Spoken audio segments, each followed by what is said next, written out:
Quando a Tereza me convidou para esse espaço com vocês, esse tempo com vocês, ela colocou um pouco sobre quais são as atividades da organização teosófica do qual ela faz parte, a questão dessa escola de verão. E uma coisa que nós discutimos e achamos pertinente abordar, ou pelo menos isso foi o combinado previamente, é essa questão da ética. Hoje todo mundo fala de ética, mas será que nós temos uma real percepção ou entendimento do que seja ética? Porque a ética é um campo da filosofia, né? A gente chama de filosofia moral, que se dedica a estudar e pensar um aspecto muito particular do comportamento humano. É sobre isso que nós vamos falar um pouquinho aqui, e como vocês podem ter percebido, pelo fato de eu ser uma pessoa engajada com a questão dos direitos aos animais, eu vou abordar isso num determinado momento e eu espero ser eficiente o suficiente para fazer esse link entre a questão da ética e a questão da necessidade de pensarmos um pouco sobre direitos aos animais. Eu vou começar essa conversa colocando uma provocação. Na verdade, é um experimento mental. Experimentos mentais são muito usados na filosofia justamente para que a gente possa refletir sobre algumas ideias, alguns princípios filosóficos que normalmente nos dão material para pensar melhor sobre o que é o ser humano ou como ele se comporta, né? Existe um termo técnico para isso, chama Gedankenexperiment, do alemão, que significa experimento mental. O experimento mental que eu vou usar aqui com vocês, já diz o nome, ele ocorre apenas na nossa cabeça, apenas para nos provocar, é de uma criança em apuros. Imaginem a seguinte situação. Vocês trabalham numa universidade e precisam dar uma aula muito importante, e é uma aula inaugural, então vocês se vestem com a melhor das suas vestimentas, um casaco que vocês têm muito apreço, um sapato que é muito especial para vocês, e se dirigem a essa universidade, a essa aula. A aula começa em 15 minutos. No trajeto à aula, vocês passam por um lago, e nesse lago vocês escutam uma criança gritando, porque ela está se afogando. Provavelmente, muito provavelmente, a partir do momento que vocês veem essa criança em apuros, vocês vão mergulhar, na hipótese de que vocês saibam nadar, claro, nesse lago para salvar essa criança. Mesmo colocando em situação de completo ultraje esse sapato e esse casaco que tem muito valor para vocês. Claramente, a vida daquela criança é muito mais importante do que aquela vestimenta que tem um valor eventualmente sentimental para vocês, ou o fato de que isso vai atrasá-los para a aula. Vocês não vão pensar duas vezes, vão entrar para salvar essa criança. Muito bem. Vocês chegam em casa, abrem a caixa de correio e encontram lá uma carta dessas entidades que pedem contribuições para ajudar crianças famintas ou com sede na África, pedindo uma contribuição de, vamos supor, R$10. Vocês vão ver essa carta e aí começa a brincadeira. Vocês, ao verem essa carta, que lhes pede R$10 para alimentar ou suprir de água essa criança e que isso vai atendê-la durante o ano inteiro, vocês fariam essa doação dessa quantia? Não importa se vocês farão ou não farão, mas é muito provável, ou pelo menos é plausível, que alguns de vocês, ou enfim, algumas das pessoas que pensem nessa provocação digam: não, eu não vou contribuir com R$10 por uma criança que mora lá, sabe-se lá onde, porque, enfim, eu acho que não é certo a fazer. Só que, curiosamente, há pouco tempo atrás, vocês estavam envolvidos em sacrificar algo que era muito valioso para vocês, para salvar uma criança. Ah, mas aquela criança eu estava vendo ali em carne e osso. Essa outra criança, que mora lá em outro continente, eu não estou vendo. Então, vemos aqui que a distância, ela pode ser usada como um artifício mental de alguns de vocês, e vejam, eu estou aqui apenas fazendo uma provocação, como justificativa para não participar nesse processo de doação. Muito bem, vamos complicar um pouquinho mais essa história. Vou imaginar que toque seu celular e um grande amigo de vocês que viajou com um filho para a África acabou sendo picado por uma cobra. E ele está precisando de ajuda para comprar o soro antiofídico e salvar o filho dele. Ora, só que dessa vez é um amigo de vocês que está pedindo ajuda financeira, né, um depósito em conta, alguma coisa do gênero, para salvar seu filho. Vocês, provavelmente, sem pensar duas vezes, estarão dispostos a transferir esse dinheiro para que o filho do amigo seja salvo. Então, vemos aqui que a distância geográfica, que antes tinha sido usado como um artefato para não participar desse engajamento, foi para o beleléu, porque, afinal, vocês agora estão dispostos a transferir esse dinheiro para, né, o amigo que vocês têm em conta. Alguns de vocês podem dizer o seguinte: sim, mas que garantia eu tenho que esse dinheiro vai chegar exatamente nas mãos do amigo? De repente, o serviço de correio desse país tão distante, envolvido em uma série de mazelas sociais, vai acabar usando esse dinheiro para outros fins que não o exatamente de salvar o filho do meu amigo. Toda essa provocação, que não tem uma resposta definitiva, ela serve apenas para colocar um pouco qual é o nosso posicionamento diante de um dilema ético, de um dilema onde nós precisamos tomar uma decisão sobre o que é certo e o que é errado. E essa provocação, ela simplesmente, ela quer colocar a seguinte pergunta em jogo: nós devemos agir com base em desejos ou com base em um processamento racional, o uso da razão? Como nós decidimos o que é certo e errado e como nós nos comportamos no dia a dia em relação a diversos processos de tomada de decisão? É com base na emoção ou com base na razão? Ou talvez um mix delas? É aí que a ética ela vai acabar adquirindo uma importância especial. Muitos pensadores, muitos filósofos já pensaram sobre ética há muitos anos atrás. Na Grécia Antiga, esse assunto já foi abordado por Sócrates, Aristóteles, Platão, Heráclito e por aí vai. E desde então a ética tem sido um assunto de extremo debate dentro da cultura, não somente ocidental, como oriental. Como nós estamos aqui muito apoiados na questão da tradição ocidental, é um pouco a ela que eu vou me apegar.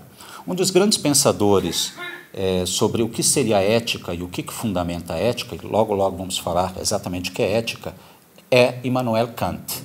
Immanuel Kant, né, é um pensador do século XVIII, ele colocou certa vez, na verdade ele fez vários postulados, mas um que é muito importante, que foi apresentado na fundação da Metafísica dos Costumes, não somente, mas principalmente ali, foi que nós, seres humanos, seres racionais, seres autônomos, devemos agir sempre de tal modo que o nosso comportamento possa vir a ser o princípio de uma lei universal. A isso chamamos de imperativo categórico.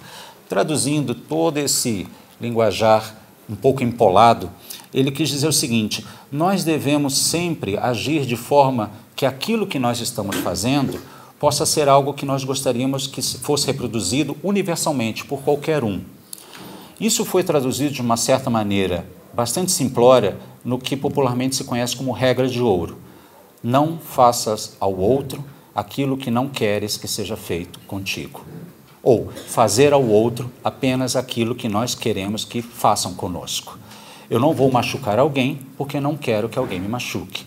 Eu não vou mentir para alguém porque não quero que alguém minta para mim. Eu não vou matar alguém porque não quero ser morto por alguém. Esta é a conhecida regra de ouro que, de uma certa maneira, traduz, de uma maneira bastante popular, o imperativo categórico kantiano. Kant, ele acreditava muito, ele defendia muito que a razão é o fundamento da tomada de decisão. Quando eu tomo decisão sobre fazer algo que eu considero certo ou errado, eu preciso me apoiar no uso da razão.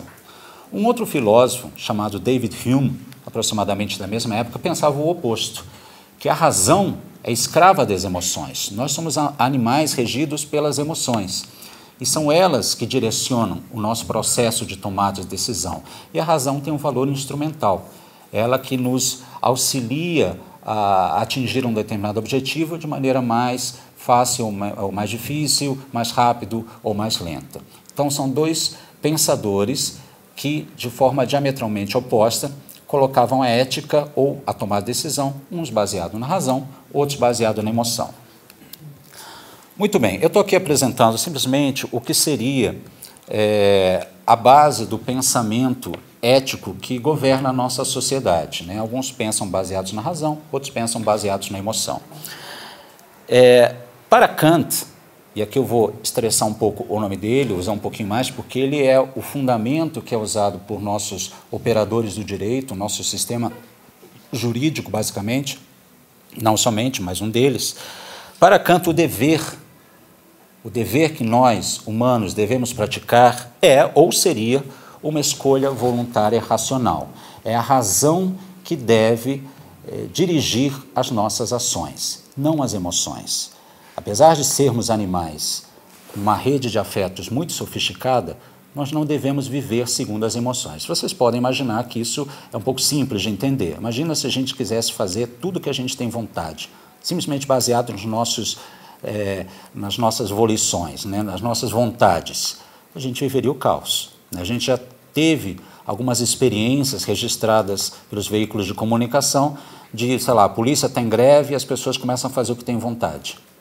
A gente sabe que isso pode gerar uma situação caótica. Então, o dever para Kant é uma escolha voluntária e racional, onde estariam superados ou suprimidos os interesses pessoais e iria ser imposto o ser moral, o eu transcendental, um organismo, nós, autônomos, livres, racionais, que fariam o certo porque é o certo a ser feito. Se eu passo por alguém que está sofrendo alguma agrura na rua, o certo é ajudar esta pessoa. Por mais que isto me atrase, por mais que isto me custe, por mais que isto, sei lá, me cause algum desconforto. O certo é certo, não importa que todos estejam fazendo errado. Esse, mais ou menos, é o norte do pensamento de Immanuel Kant. O valor moral da ação, então, não residiria no efeito que dela se espere. Se você é um comerciante e o seu cliente lhe entregou um pagamento e ele não percebe que o troco que ele recebeu é errado, né? Você trocou dinheiro com ele, deu troco, só que, sei lá, o troco saiu errado. Você deveria fazer o certo e dizer, senhor, o senhor me deu mais dinheiro do que o produto vale.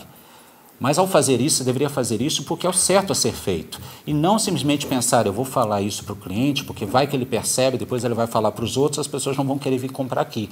Eu vou ficar com uma reputação ruim na praça.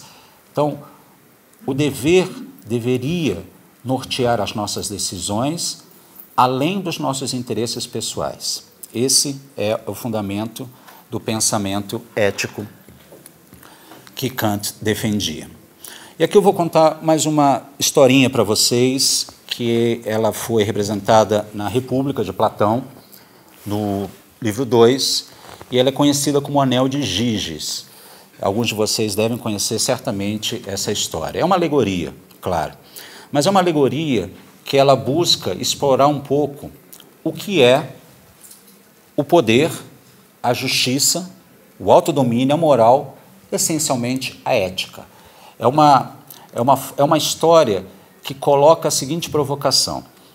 Certa vez, existia como é que chama a pessoa que cuida de ovelhas? É um pastor, né? Um pastor que cuidava de um rebanho de uma determinada região, e ele, pastoreando as suas ovelhas, ele sente um abalo sísmico, uma fenda se abre no chão, e ele, curioso com aquela fenda, ele entra nessa fenda, desce, né, ali, curioso, porque o que será que tem lá embaixo? E lá dentro ele encontra uma espécie de cômodo, né, de recinto, com uma urna, que na verdade era um cavalo de cerâmica. Ele fica intrigado, nossa, quem é que foi colocar esse cavalo de cerâmica, né, aqui dentro? E ele vê que esse cavalo de cerâmica está meio rachado, ele quebra, dentro existe um cadáver. Ele fica assombrado com aquilo, né? A quem pertencia esse cadáver, que está com roupas, né, nobres, roupas especiais? Ele percebe que na mão desse cadáver, já um esqueleto, existe um anel reluzente, um anel brilhante, aparentemente de ouro. Ele fica extasiado com aquela imagem, pega o anel, sai para lá, né, sai para fora da fenda, continua pastoreando suas ovelhas, e em casa ele experimenta o anel. Quando ele experimenta o anel, ele percebe que, friccionando o anel de uma forma específica, ele se torna invisível. E aí ele fala assim, opa, coisa estranha, eu não estou me vendo no espelho, né? Ele fica um pouco cético com relação a isso, vai à taberna do vilarejo, está lá no meio dos amigos, ele resolve fazer a experiência de novo. Diante dos amigos, tomando lá seu vinho, ele fricciona e torna-se invisível. E ele percebe isso, que ele está invisível, porque ele começa a ouvir os seus amigos falando dele. Como os amigos não estavam vendo, começam a falar dele. Ele fala, olha só, eu estou invisível mesmo, os meus amigos estão falando de mim e eu estou aqui do lado deles, mas eu consigo vê-los e eles não conseguem me ver. A prova é que eles estão falando de mim. Vocês já devem ter percebido que aquele filme O Senhor dos Anéis se baseia um pouco nesse mito de um anel que tornava, no caso, o hobbit invisível. Quando esse pastor ele percebe que o anel lhe conferia o poder da invisibilidade, ele fala, até onde eu posso ir com isso? E a história se desenrola, mas eu vou dar um spoiler, um resumo para vocês. Com o poder da invisibilidade do anel, o que ele faz? Ele consegue convencer os amigos a escolherem ele para levar a contabilidade das ovelhas ao rei. Ele consegue ir lá representando o povoado. Chegando lá, ele usa o poder do anel para invadir os aposentos do rei e da esposa do rei. Ele violenta a esposa do rei, depois acaba conspirando com a esposa do rei, matando o rei e assumindo o trono, graças ao poder da invisibilidade. É uma alegoria, naturalmente. Mas essa alegoria ela quer explorar o seguinte ponto. O que é que nós, seres humanos, não sei se o slide acabou sendo cortado, mas pouco importa. Quem somos nós quando somos investidos de poder? Ou melhor dizendo, o que nós fazemos quando ninguém está olhando? Será que nós somos um tipo de pessoa diante de colegas estranhos ou conhecidos? Ou nós somos essa mesma pessoa sozinhos em casa e da mesma forma com as pessoas que nos acompanham dentro de um coletivo, de uma vida social? A alegoria do Anel de Giges, ela justamente coloca em xeque o que é ética. Porque a ética, ela gira em torno desse tipo de pergunta, né? Quem somos nós quando ninguém está vendo? Existe o certo e o errado? Existe o bem e o mal? Será que existe o bom e o mal? Afinal de contas, o que é ética? E, se não me engano, aqui na frente, um pouquinho mais para frente eu vou falar o que é ética. A ética, ela justamente, ela coloca em xeque essa realidade que nós vivemos, que nos confronta entre mentiras reconfortantes e verdades desagradáveis. O tempo todo nós, seres humanos, independente da nossa idade, ou do nosso credo, ou da nossa filiação étnica, enfim, nós estamos sendo confrontados com verdades que são muitas vezes incômodas, mas nós preferimos o quê? Habitar a zona de conforto e não pensar sobre esse assunto porque esse assunto me é um pouco desagradável, não quero pensar um pouco sobre isso. E a ética, ela justamente, ela trabalha esse tipo de dilema que nós enfrentamos todo dia. A ética, fundamentalmente, se vocês quiserem um dia conversar com algum colega e reduzir ética numa frase curta, de fácil rememoração, a ética é uma reflexão filosófica sobre o fundamento da ação. A ética é a reflexão filosófica sobre o fundamento da ação. Toda vez que eu vou agir, que eu vou fazer algo, eu reflito antes o porquê eu vou fazer algo daquele jeito. A reflexão filosófica que vai fundamentar a minha ação. Eu vou pegar esse copo d'água e, por alguma razão, eu vou jogar nesse equipamento elétrico. Por que eu faria isso? Isso é certo ou errado a ser feito? Esse equipamento não me pertence, isso vai danificar o equipamento e eu faria isso simplesmente porque me causa prazer. Então, essa reflexão sobre o fundamento da ação é a matriz da ética. E todos nós, seres humanos, animais, homo sapiens, eu sou biólogo, então eu nos considero, na verdade a ciência nos considera animais tanto quanto outros milhões de animais que existem neste planeta. Nós o tempo todo estamos tomando decisões. Vocês tomaram decisão hoje sobre o que comer, vocês tomaram decisão hoje sobre a que horas acordar, vocês tomaram decisão de honrar o horário da palestra e de ficar em silêncio para não atrapalhar os colegas, e por aí, o tempo todo vocês estão tomando decisões e fizeram uma reflexão antes disso. Obrigado, Sérgio. Então, a ética é uma reflexão filosófica sobre os princípios que regem as condutas, as ações ou as potenciais condutas. E outra forma que nós podemos entender a ética é uma reflexão sobre a pertinência ou impertinência da tomada de decisão, isto é, ação. Só que quando nós tomamos decisão sempre ela em relação a um vetor. A decisão eu tomo ela em relação a mim ou, invariavelmente, em relação ao outro. Se eu tomar uma decisão aqui que afete vocês, esta é uma reflexão filosófica sobre algo que vai fundamentar, algo que vai atingir vocês, que vai afetar vocês. É claro que o tempo todo estou elaborando, tomar de decisão em relação a mim mesmo, mas as decisões que eu tomo em relação a mim mesmo não necessariamente afetam terceiros. Como nós vivemos em sociedade, provavelmente elas afetarão. Mas se eu decidir, por exemplo, hoje eu vou dormir um pouquinho mais, se isso não estiver atrapalhando um compromisso meu, uma reunião, morreu ali aquela tomada de decisão, me afetou unicamente a mim. Mas, de um modo geral, as decisões que tomamos afetam todos os que estão à nossa volta, sejam eles parentes, amigos, estranhos, pessoas de outra... moradores de um outro país, de uma outra região geográfica. O que nós fazemos hoje e sempre e amanhã afetará terceiros, os tais dos outros.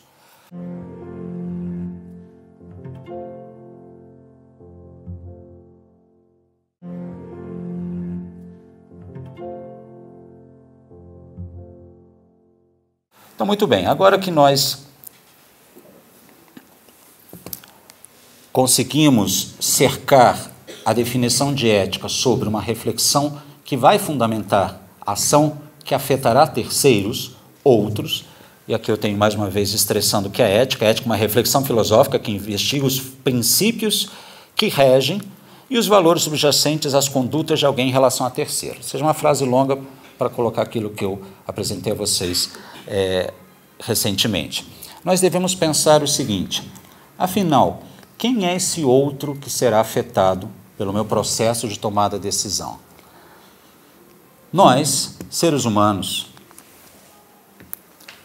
costumamos nos preocupar muito com aqueles que integram o nosso círculo afetivo, a nossa agremiação familiar, os nossos colegas de trabalho, as pessoas por quem temos simpatia, ou num grau um pouco mais exagerado, as pessoas do nosso bairro, do nosso time, do nosso credo religioso, do nosso estado, do nosso país, da nossa espécie.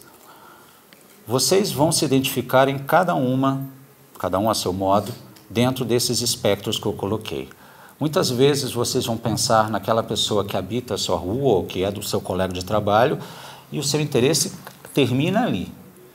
Para além do colega de trabalho, para além da pessoa com a mesma nacionalidade que a sua, ou eventualmente, aqui eu vou colocar de novo como provocação, que tem a mesma quantidade de melanina da sua pele, ou que tem a mesma cor dos seus olhos, ou que pertence ao mesmo extrato social, normalmente nós estabelecemos uma linha de corte no momento em que nós nos preocupamos em como as nossas tomadas de decisão afetam terceiros.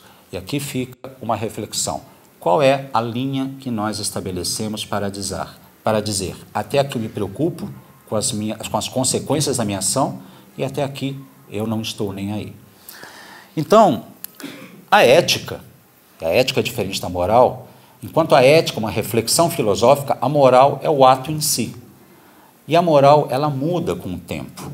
A moral que vigia no tempo dos nossos bisavós é um pouco diferente, ou bastante diferente, dependendo do que quisermos considerar, da moral dos dias de hoje no Brasil de 2020. O conceito de família ele foi expandido do que era considerado anteriormente. A forma como crianças, mulheres, pessoas de outra etnia, ou pessoas pertencentes ao credo, enfim, ou compleição física, mudou de um tempo para cá. Não somente no Brasil, estou falando ao longo de gerações, ao longo do processo civilizatório. Então, a moral ela muda com o tempo. E ela muda justamente porque começam a haver reflexões sobre os fundamentos né, que amparam as ações que nós temos em relação aos outros. Há um tempo atrás, 130 anos para ser mais preciso, o Brasil abolia a escravidão. Pessoas que tinham mais melanina eram consideradas pessoas não merecedoras de direitos e logo tratadas como objetos ou como animais de carga. Hoje isso é considerado um absurdo, mas há 130 anos atrás, um pouquinho mais, ainda era permitido no Brasil. Então, a moral, ela muda. A ética, ela tende a ser mais universalizante, se ela for trabalhada de uma maneira correta. No final das contas, tanto a ética como a moral, ela vai o tempo todo ser sujeita a um tribunal. Quando eu tomo uma ação, eu estou muito preocupado, algumas vezes sim, outras vezes não, com o que vocês estarão pensando a respeito de uma ação que eu venha a tomar. A vida em sociedade nos imprime isso. A gente se preocupa demais com o que os outros estão pensando a nosso respeito e como eles vão enxergar as nossas tomadas de decisão. Mas existe um tribunal ao qual as nossas tomadas de decisão são sujeitas o tempo todo, que ele não fecha nunca. Esse tribunal se chama a nossa consciência. Quando você deita a cabeça no travesseiro e faz uma reflexão sobre o que você fez ou deixou de fazer, para aquela pessoa você nunca vai conseguir mentir. E essa pessoa somos nós mesmos. Então, o tempo todo, nós estamos nos autoexaminando, nos avaliando. Eu posso fingir ser uma pessoa boníssima na frente de vocês, mas eu sei que é um fingimento, que é um personagem. O importante, não somente, mas é importante lembrar que quando a gente está sozinho, né, que a gente está em contato conosco, na privacidade do nosso lar, num processo, num momento meditativo, por exemplo, é esse tribunal que eu vou enfrentar. E aí que a ética, ela se manifesta da maneira mais pura. Existem algumas pessoas que dizem que a consciência dói. Quando você ganha consciência sobre alguns processos de tomada de decisão ou sobre algumas informações, você fala, nossa, como é que eu faço para desver isso? Como é que eu faço para esquecer isso que eu acabei de ter contato?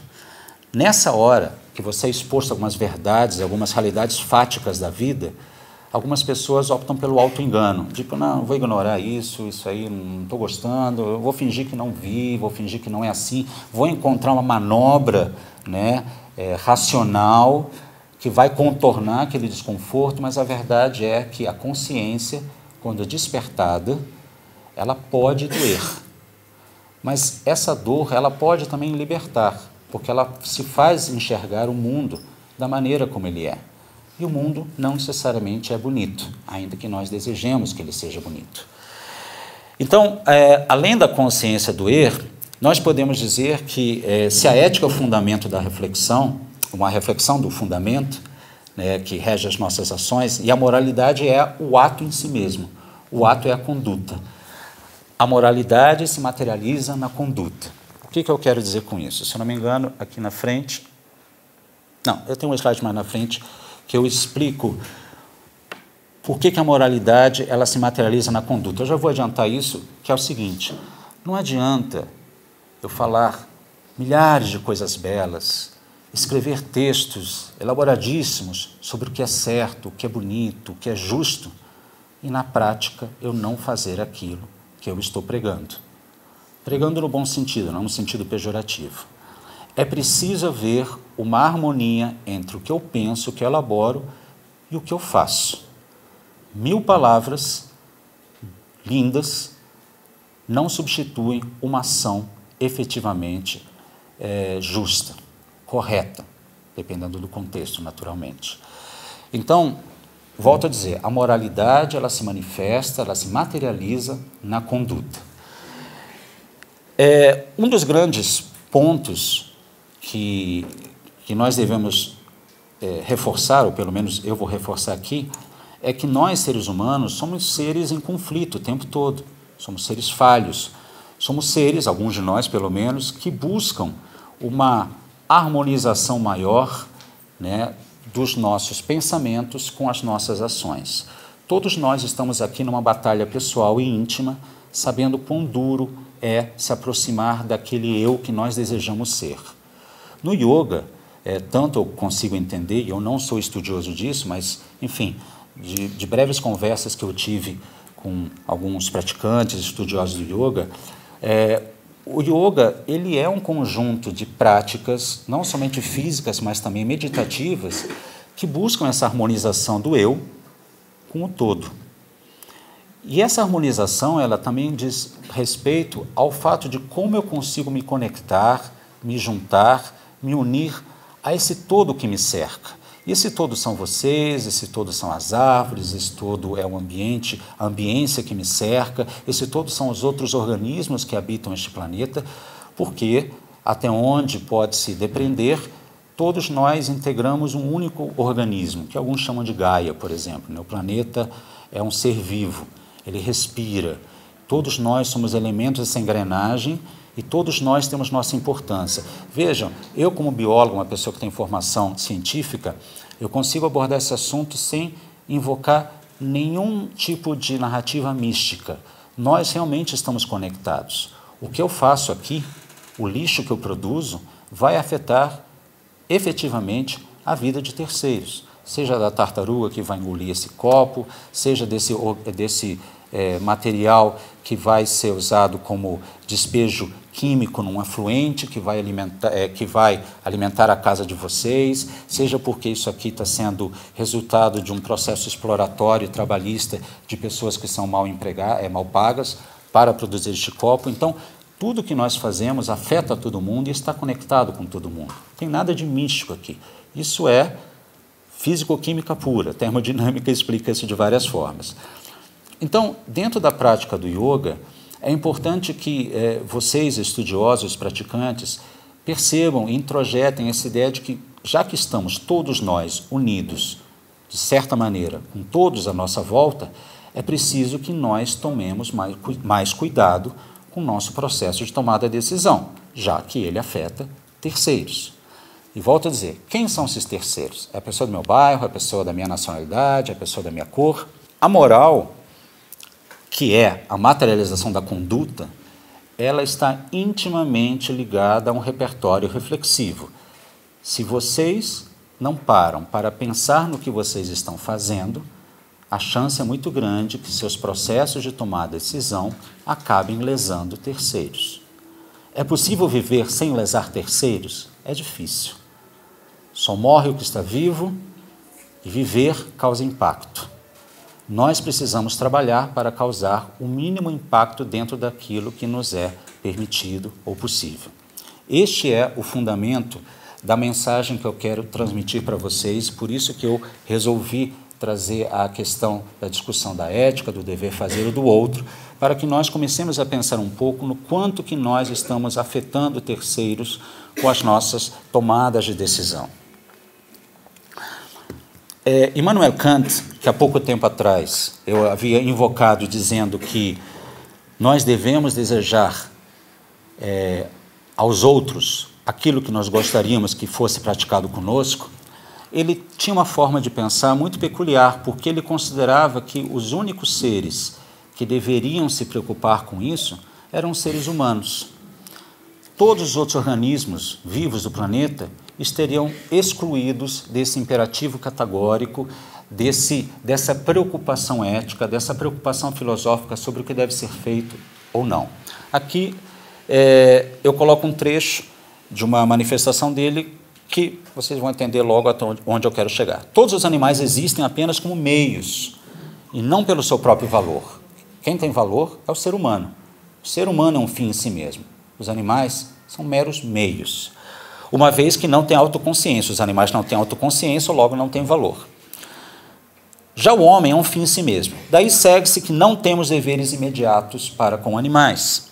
Nossos deveres para com eles são deveres indiretos para com a humanidade. Se um dos colegas aqui tiver um animal de estimação, eu não devo chutar esse animal de estimação, não pelo animal em si, mas porque isso vai entristecer, vai afetar o dono, essa palavra é horrível, daquele animal. Então, para não criar um atrito com esta pessoa, eu não devo machucar o animal. Ou seja, a importância do animal é meramente como meio, para não afetar o colega. Ignora-se aqui que aquele animal, aquele cão, ou aquele gato, aquele pássaro, ou aquele boi, ou aquele peixe, ou enfim, coloquem em qualquer animal que vocês conseguirem imaginar, ele tenha um valor em si mesmo. E é assim que a nossa sociedade se comporta com o universo dos outros, que eu há pouco tempo convocava. O outro, para o ser humano, é aquele que pertence à nossa espécie. Só que, como biólogo, eu não posso deixar de dizer para vocês que o planeta Terra, que tem 4,5 bilhões de anos, cuja vida surgiu aproximadamente há 3,5 bilhões de anos, ele tem hoje, estimado, cerca de 8,5 milhões de espécies vivas, das quais 1,25 milhões foram catalogadas. Ou seja, nós desconhecemos 6 milhões de espécies e tralalá, que talvez nem venhamos a conhecer em função do impacto ambiental que nós causamos no planeta. Desse 1,25 milhões de espécies, nós, seres humanos, animais homo sapiens, nos consideramos especiais, diferentes do resto. Nós nos pretendemos animais não pertencentes à natureza e, portanto, nós somos a medida de todas as coisas. Todos aqueles 1,25 milhões de espécies são tratadas como objetos, como recursos, como instrumentos para bel prazer da nossa autodenominada espécie racional, Homo sapiens. Será que isso é correto? Será que nesse condomínio que orbita em torno de uma estrela, o Sol, onde existem vários habitantes de diversos tipos, será que nesse condomínio nós somos aquele morador que liga o som meia-noite alto, não está nem aí se joga o lixo no corredor, arranja confusão com o porteiro? Será que é legal que nós sejamos esse tipo de condômino? Porque a gente está dentro dessa rocha flutuante e a gente não tem para onde ir. Mas mesmo que a gente tivesse, será que a maneira como nós tratamos esse outro é correta? Do ponto de vista ético, ela é bem fundamentada? Quero acreditar, ou pelo menos eu tenho a convicção de que não é. Eu vou falar sobre isso um pouquinho mais adiante. Então, Kant aqui, por mais que ele seja uma referência para o nosso pensamento filosófico ocidental, ele pisou na bola feio quando ele colocou esse tipo de postulado. Aliás, seria muito curioso, eu sempre gosto de fazer esse tipo de trabalhar essa fantasia, como é que esses pensadores lidariam hoje, no ano de 2020, com o que nós conhecemos em termos científicos. Hoje nós sabemos, com muita robustez, que o cachorro, o gato, o peixe, o elefante, o camelo, a zebra, o leão, o passarinho, o corvo, eles não são meras coisas, eles possuem uma visão de mundo, eles possuem um aparato cognitivo, psíquico, afetivo muito elaborado, eles têm interesses, têm sentimentos, eles sentem frio, sentem fome, ficam angustiados, ficam deprimidos, ficam alegres, têm prazer, têm medo. Isso está além de qualquer dúvida razoável. O peso das evidências nos coloca hoje numa situação que os animais, cada um em um determinado grau, têm uma sofisticação cognitiva e psíquica que antes achávamos que só os humanos tinham. E aí, como é que a gente agora lida com este fato? Não é uma ideia jogada assim a esmo, ele é um fato. Se alguns de vocês interagem com animais, ainda que a compreensão não seja 100%, vocês sabem que aqueles animais têm interesses, têm vontade de comer, onde deitar, onde dormir, a hora de brincar, não quer brincar, fica de mau humor e por aí vai. Então, eu já estou colocando os animais aqui dentro dessa esfera de outros que normalmente nós humanos não costumamos colocar. Kant, e não somente Kant, muitos filósofos, eles gostam de colocar a razão como elemento fundamental para que nós possamos considerar alguém como moralmente relevante. É dotado de razão? Tem relevância moral. Não é dotado de razão? Não tem relevância moral. Nós somos os animais racionais. Os animais são, quem já ouviu isso, irracionais. Quem em sã consciência ou que não esteja afastado das últimas conversas no campo da ciência é capaz de dizer que não existe uma dose bastante elaborada de razão num cão, num gato, num elefante, num corvo, num morcego, num peixe, uma tartaruga. todos eles têm um aparato racional muito peculiar. Eles talvez não tenham os mesmos instrumentos racionais que nós temos, mas eles têm instrumentos racionais que nós não temos. O morcego, por exemplo, que é um mamífero, nós somos mamíferos, sangue quente, é um animal que ele enxerga com os ouvidos, porque ele é praticamente cego.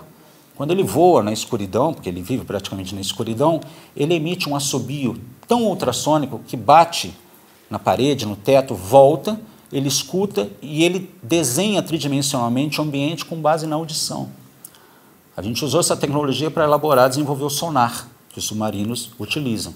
Vejam só, nós não temos essa habilidade, mas nós achamos que aquele morcego ele não é merecedor de relevância moral, de consideração moral, porque ele não sabe compor uma sinfonia, como Beethoven fazia. Mas as baleias sabem. E os elefantes têm outras propriedades que as baleias não têm, que nós não temos. As baleias sentem abalos sísmicos a quilômetros de distância, através da planta dos pés. Eles sabem quando o terremoto está vindo, um tsunami, tanto que eles vão embora.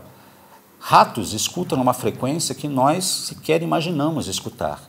E eles riem, eles conversam, eles brigam. E a gente acha que está lá. A gente coloca um monte de rato aqui na nossa frente, a gente acha que eles estão em silêncio. E está lá um falatório gigantesco. Então, os outros seres vivos do planeta, eles têm capacidades e atributos que nós não temos. Mas nós queremos considerar que a razão é o atributo fundamental para que eles tenham valor moral. E Jeremy Bentham, também pensador do século XVIII, ele tem todo esse texto aqui, que não quero obrigar ninguém a ler, mas ele faz basicamente o seguinte: ele relata que certa vez ele viu um cavalo apanhando do charreteiro e ele ficou indignado com aquilo, e ele elabora o seguinte raciocínio: mas será, esse cavalo, certamente ele tem um aparato cognitivo muito mais elaborado que um recém-nascido, de 1 ano, inegavelmente.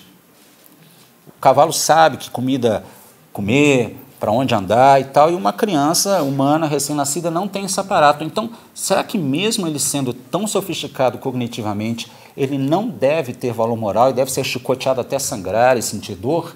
E aí ele elaborou esta frase que eu coloquei em vermelho.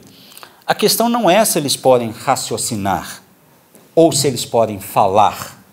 A questão é, eles podem sofrer? E na medida que nós entendemos, percebemos que os animais não humanos, ou seja, todos os animais, com exceção do Homo sapiens, eles podem sofrer, este deveria ser um ponto fundamental para que nosso processo de tomada de decisão fosse estruturado. Se aquele organismo pode sofrer, o meu processo de tomada de decisão deve levar isso em conta. Então, o sofrimento aqui, mais do que o raciocínio, deve ser o elemento que norteia o nosso posicionamento ético.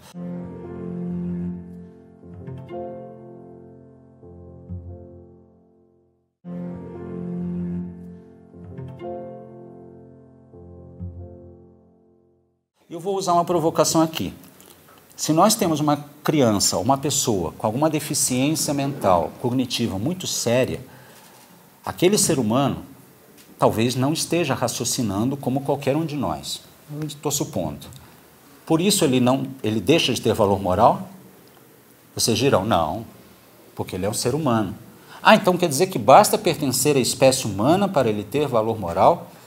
Enquanto eu tenho um elefante, que é um animal cognitivamente muito complexo, mas porque ele não é da espécie humana, ele não tem valor moral?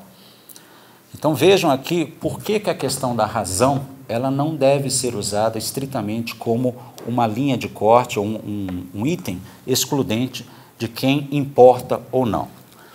Bom, aqui eu vou me dirigindo um pouco já para a metade ou final dessa fala.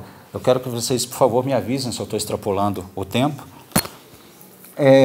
Eu sou biólogo, trabalho com direitos aos animais desde muito jovem, desde os 10 anos eu sou vegetariano, e a minha adesão a esse tipo de conduta, ela veio muito em função do meu convívio com animais, dos mais diversos tipos, e de uma percepção bastante ingênua, até intuitiva, de que aqueles organismos, apesar de serem diferentes, entre aspas, de mim, eles também eram iguais a mim em vários aspectos. Não é porque aquele animal se apoiava em 4 patas, ou que tinha mais pelo do que eu sobre todo o seu corpo, porque ele não ficava triste, alegre, sentia medo, tinha os interesses e tudo mais que eu relatei agora há pouco. Quando eu percebi isso, eu falei assim, poxa, se esses animais, se esses outros organismos, ou irmãos, como alguns costumam dizer, eles têm essa sofisticação, por que eu devo aceitar que eles povoem meu prato? Existem vários vídeos na internet, e um deles ficou especialmente famoso, de uma criancinha, talvez vocês tenham visto, já é antigo, que ele pergunta para a mãe, mãe, mas isso aqui no meu prato, o que é? Ah, é o bichinho, né? Mas eu não quero comer o bichinho é meu amigo. Por que ele está aqui? Por que ele está morto, né? E a criança começa a chorar e a mãe fica emocionada, filma e mostra a criança na sua ingenuidade, num pensamento bastante primário, mas por isso mesmo muito sofisticado, fazendo uma ponte de algo que nós fomos ensinados a desconsiderar. Aquele organismo queria estar tão vivo quanto qualquer um de nós.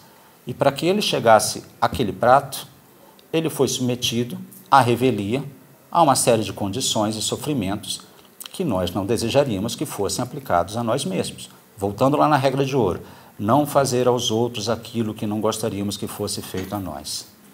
Por que nós permitimos que isso aconteça? Ah, porque eles não são humanos. Mas por não ser humanos, eles não têm toda uma sofisticação parecida ou até singular diferente da nossa?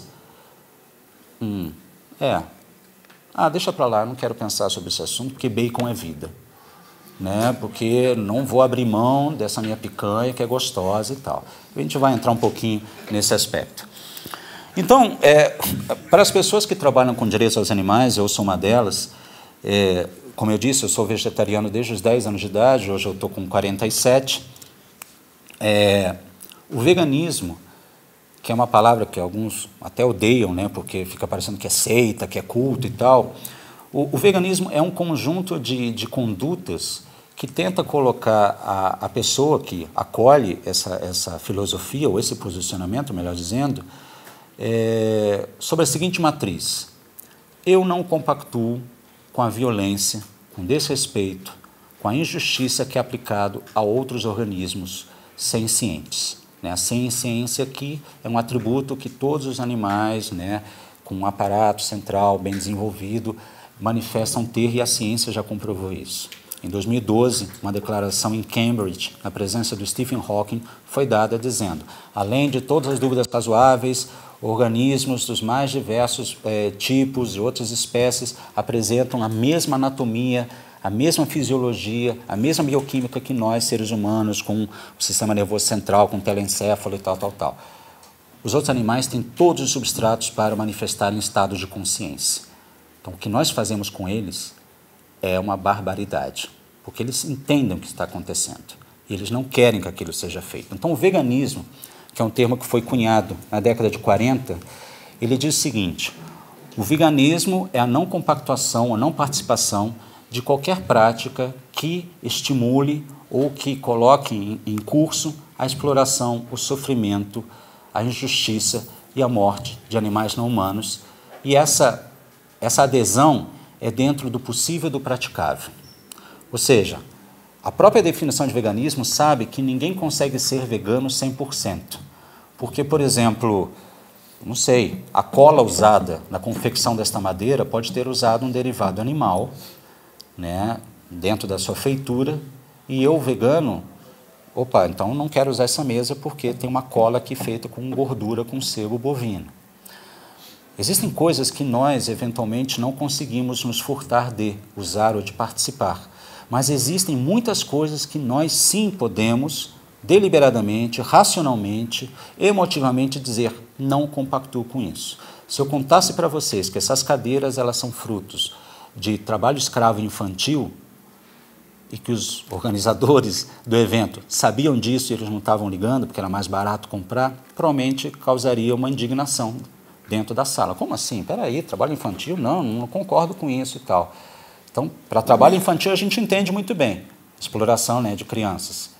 Agora, quando é exploração de outras espécies, a gente costuma fazer então, olha só, que horas é o jantar, né? Poxa, eu vou para o meu quarto, né? É aquele tipo de pensamento incômodo com o qual a gente não quer ser deparado. Então, o veganismo é isso, dentro do possível do praticável, não participar, não patrocinar, não incentivar a exploração do outro. Qual outro? Todos os outros, humanos e não humanos. Mas o veganismo está associado a direitos aos animais, né? O veganismo é uma adesão muito clara ao princípio da não violência. Acredito, eu posso estar falando uma grande bobagem, mas imaginando que o yoga tem a sua matriz dentro da cultura que surgiu ali no Nepal, na Índia, e nós temos como grande representante Gandhi, como grande promotor da não violência, que a ideia de não violência deva permear de alguma maneira a tradição yoga. Não sei até que ponto isso é verdade ou não, mas eu coloco isso aqui para que vocês reflitam. Até onde a não violência, o princípio de não causar mal a terceiros, ele transita dentro da prática yoga. Pensem nisso quando vocês estiverem em conversa entre os seus. O vegano, ou a pessoa que acolhe o veganismo, ela diz: eu não quero participar de um sistema violento. Naquilo que estiver ao meu alcance e que for possível, eu não quero patrocinar ou participar ou ser agente disso.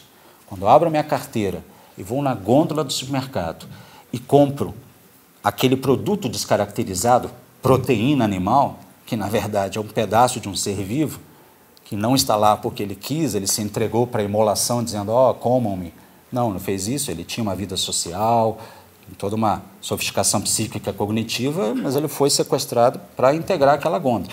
Quando eu abro minha carteira e compro aquilo, eu estou sinalizando para o empresário que, opa, mais uma bandeja de picanha saiu, então vamos gerar mais uma bandeja para repor aquela. Lei da oferta e da procura. Então, como eu não quero participar de um sistema de violência, eu escolho adotar o veganismo. Quero deixar claro aqui que o veganismo não é uma dieta. O vegetarianismo é uma dieta. O veganismo é um posicionamento filosófico, político até, de não compactuar com o sistema violento. O vegano, ele vai muito mais além do vegetarianismo. Todo vegano é vegetariano, mas nem todo vegetariano é vegano. O vegetarianismo, na verdade, se vocês pararem para pensar na raiz da palavra, vegetar, seria aquela pessoa que se alimenta de vegetais, de grãos, de legumes, e não se alimenta de derivados ou de organismos sujeitos a um sistema de violência. A palavra acabou sendo um pouco desconstruída, ressignificada, e hoje uma pessoa que consome ovos e consome leite, que são derivados animais, fruto de um processo exploratório e cruel, que alguns de vocês devem ter ideia de como ele ocorre, e os que não têm deveriam se informar, se dizem vegetarianos. Eu sou ovo-lacto-vegetariano, eu sou ovo-vegetariano, eu sou lacto-vegetariano. Tanto que os vegetarianos hoje têm que se definir como vegetarianos estritos. Por exemplo, eu sou um vegetariano estrito, eu não consumo nenhum animal, nem derivado animal, porque todos eles advêm de um sistema exploratório de sofrimento, dor e estresse inimaginável, que eu jamais gostaria de ver qualquer ser vivo, humano ou não humano, inserido. E vejam só, quando eu acolho uma adesão a um sistema de não violência, eu estou querendo dizer que não existe violência mais ou menos. Violência é violência.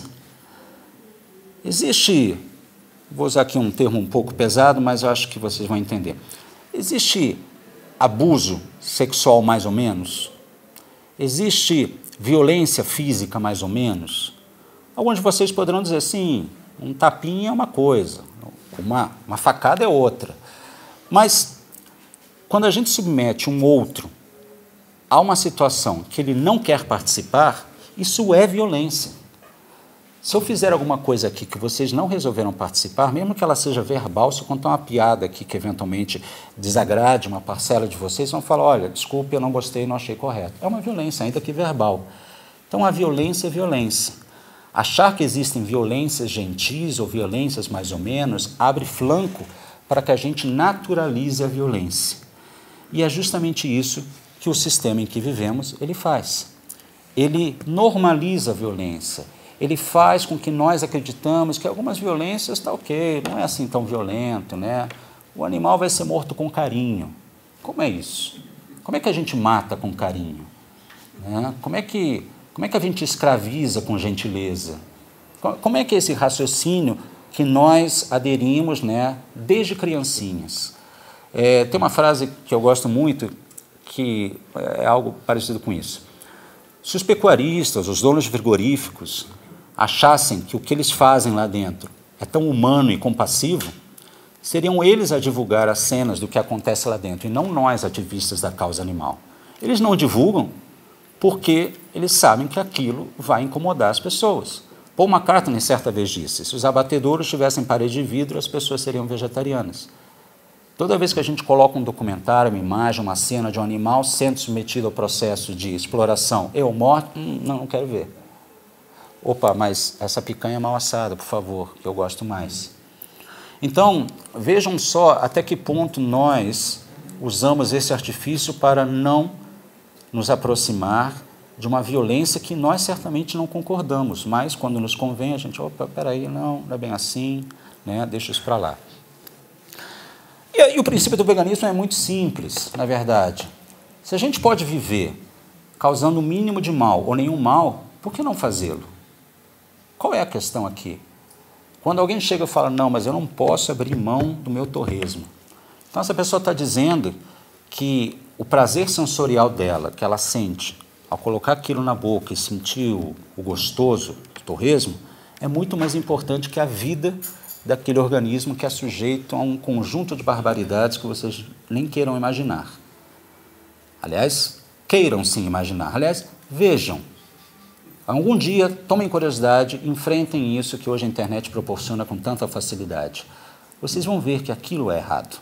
Não importa de que jeito seja feito, em qual país seja feito, quando seja feito. Quando a pessoa diz, eu não abro mão da minha mortadela, do meu salaminho, do meu filé de tilápia, tal, ele está dizendo que a minha vontade é mais importante que a autonomia, liberdade, né, independência daquele organismo que não queria ser submetido ao que ele foi submetido. Fica para reflexão de todos vocês. E a pergunta fundamental, no final das contas, é, vocês acham que os animais possuem valor moral? Porque se vocês acham que eles têm valor moral, então vocês, por uma questão de coerência, deveriam concordar que eles não podem ser submetidos a um tratamento como se fossem meros meios, instrumentos, objetos, coisas. Hoje, este apresentador de data show, ele tem muito mais valor que um animal. Um animal é vendido, um animal é comercializado, ele é morto, ele é castrado sem anestesia, ele tem os olhos furados, ele é mantido sob diversos regimes, tanto no campo da ciência como no campo da pecuária e tal. E vocês estão cansados de ver gente que é pego em vídeo maltratando animais e no final ele responde com uma cesta básica. Animais são considerados coisas hoje no Código Civil brasileiro. E se eu quebrar esse apresentador, provavelmente eu vou ter que, né, pagar o hotel, ou eventualmente, se eu não quiser pagar, alguém vai me mover judicialmente, eu vou acabar tendo que pagar esse apresentador aqui, esse dispositivo. Animais são vistos como coisas, eles são tratados como coisas por todos nós. E isto é errado.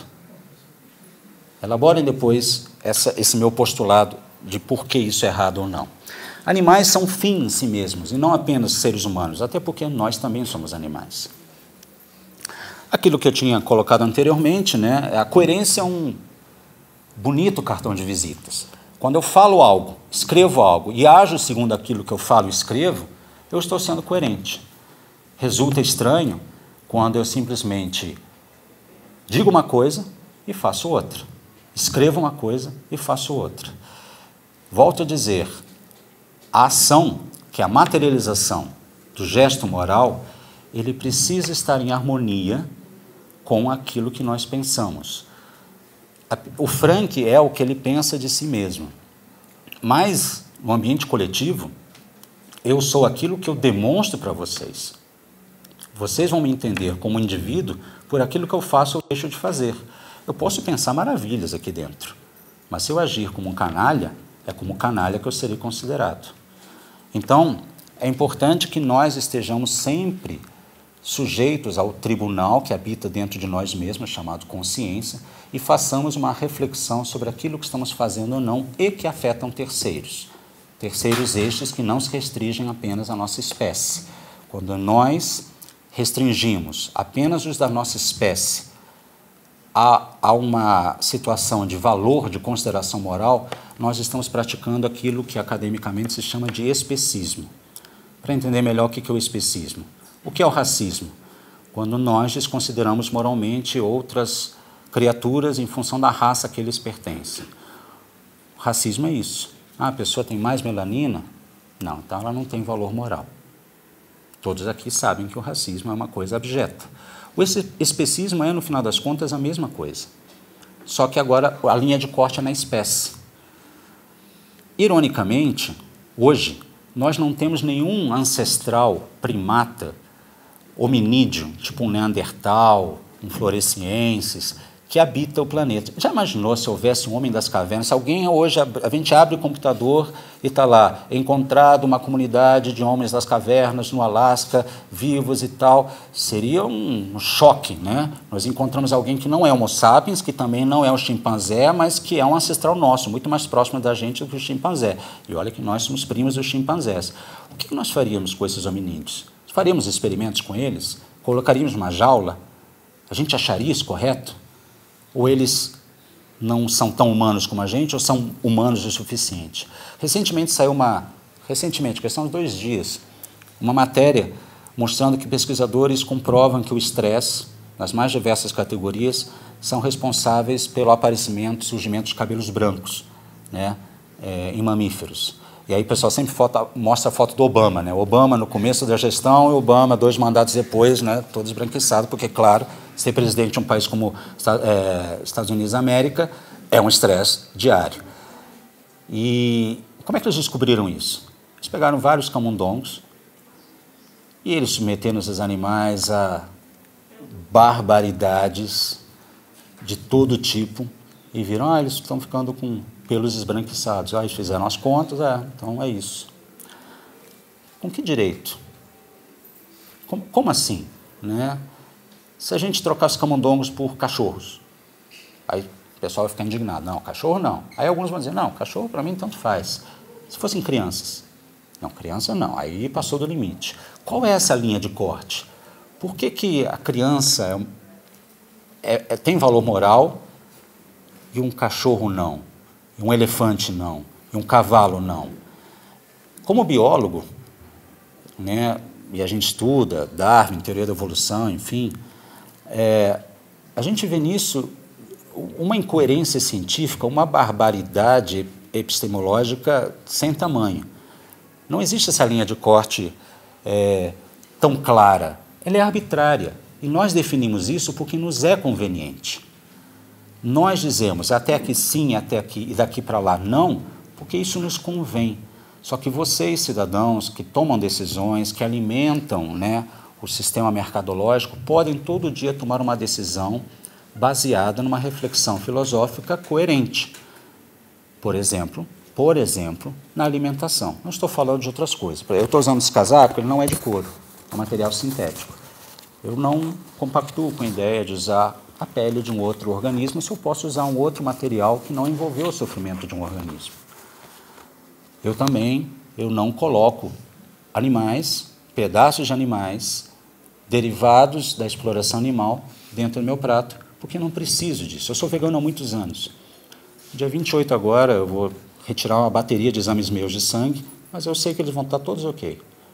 Como vocês podem ver, eu não sou um fantasma, eu estou vivo há muitos anos, conheço muitos veganos, e aquela história, a proteína animal é fundamental, então, assim, ela pode ter sido em algum momento, mas nós hoje desenvolvemos o nosso aparato tecnológico a ponto de não precisar mais disso. E ser vegano não é consumir um hambúrguer que parece de carne e é caro e que custa uma nota. Ser vegano é ir na feira. Ser vegano, na verdade, é muito econômico. Então, a não compactuação com o sistema de violência deve ser o norte da nossa tomada de decisão, com humanos e não humanos, simples assim. E aqui eu acho que eu também estou me aproximando do final da apresentação. Eu tinha 5 minutos, agora deve ter 2, acho que esse deve ser o penúltimo. O veganismo não é só perder ou abrir mão de algo, e ainda que seja, Se eu vou abrir mão de algo que provoca sofrimento, estresse, dor em terceiros, opa, conte comigo, eu não quero participar disso. Usem um exemplo aqui do abuso infantil. Se vocês souberem que um determinado produto que vocês se aficionaram na vitrine da loja dialoga com abuso infantil, trabalho escravo, vocês vão falar, opa, não quero. Não quero dormir com essa. Não quero alimentar essa roda. Na hora que eu comprar essa bolsa, o cara vai repor essa bolsa. Vai continuar abusando de pessoas que não querem e não devem ser abusadas. No final das contas, o veganismo é uma recusa de participar na exploração de vulneráveis. Para nós, veganos, e eu não quero dizer que nós somos uma tribo especial, não é porque alguém é vegano que essa pessoa é uma pessoa de bom caráter. Veganos têm inúmeros defeitos, como qualquer ser humano, mas num quesito específico, eles resolveram aderir, que é a questão de não compactuar com o sistema de violência. Para nós, uma galinha tem o mesmo valor moral que um cachorro, que um elefante, porque são seres sencientes, cognitivamente complexos, que possuem uma visão de mundo, eles enxergam o mundo de um jeito que nós não enxergamos, nós jamais conseguiremos estar na mente de um deles, assim como eu não sei o que se passa na cabeça de vocês agora, me vendo falar, e olha que nós falamos o mesmo idioma, estamos aqui voluntariamente, eu não consigo imaginar o que vocês estão pensando sobre o que eu estou falando, se é que estão pensando sobre o que eu estou falando. Então, se nós não conseguimos comunicar dessa maneira com a nossa espécie, como é que nós podemos assumir que os outros animais não têm uma sofisticação tão grande ou maior, ou enfim, simplesmente diferente da nossa?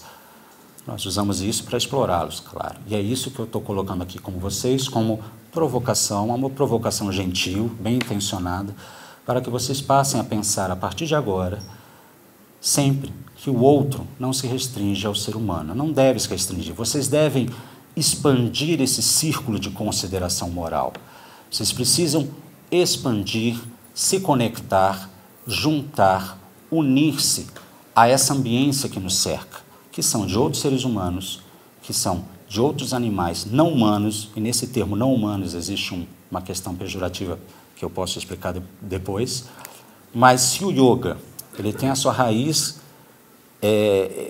etimológica do sânscrito, no unir, no conectar, por que não nós não devemos nos conectar a esses outros entes que têm interesses, desejos, frustrações, medos, alegrias e que querem viver tanto como nós mesmos? Então, aqui eu me despeço de vocês, eu agradeço o tempo que vocês destinaram a ouvir essas palavras e eu, sinceramente, ficaria muito feliz que, ainda que vocês venham fazer o que quiserem com as palavras que eu proferi, que vocês tentassem unir um pouco desse discurso que eu coloquei. Eu não sou praticante de yoga, eu sou uma pessoa de formação científica, ou seja, eu venho de uma escola onde o pensamento crítico ele é estimulado de forma bastante intensa, nós duvidamos de tudo, nós questionamos tudo, nós gostamos de não saber. O cientista, quando ele sai da sua formação, ele pelo menos inicia, ele sai com uma única, pelo menos o cientista que eu respeito, ele sai com um único aprendizado. Eu não sei de nada. Eu sei um monte de coisa, mas a verdade é que eu não sei de nada. Eu quero saber mais, eu quero experimentar, eu quero criticar, eu quero entender o que é isso que nos cerca. Então eu, que venho da tradição científica, desejo que vocês, que são estudiosos e praticantes da yoga e de todo do seu aparato reflexivo, que tentassem unir esses dois campos do conhecimento, o yoga, né, e todas as suas filosofias, diretrizes, com a ideia de que nós não estamos sozinhos neste planeta, e com isso eu quero dizer que dividimos esse condomínio com milhões de espécies, com bilhões de organismos. A cada segundo, no Brasil, um boi é morto. Não vou falar aqui das aves, não vou falar dos porcos, os peixes, então, os animais aquáticos, são bilhões. 60 bilhões de animais são assassinados todo dia no mundo, sem contar os aquáticos. A alimentação é 90 e poucos por cento do ambiente que explora esses vulneráveis. E na alimentação, vocês têm absolutamente todo o controle de decidir o que entra ou não no seu prato e o que acompanha a consciência de vocês ou não. Portanto, reflitam. Obrigado, boa noite.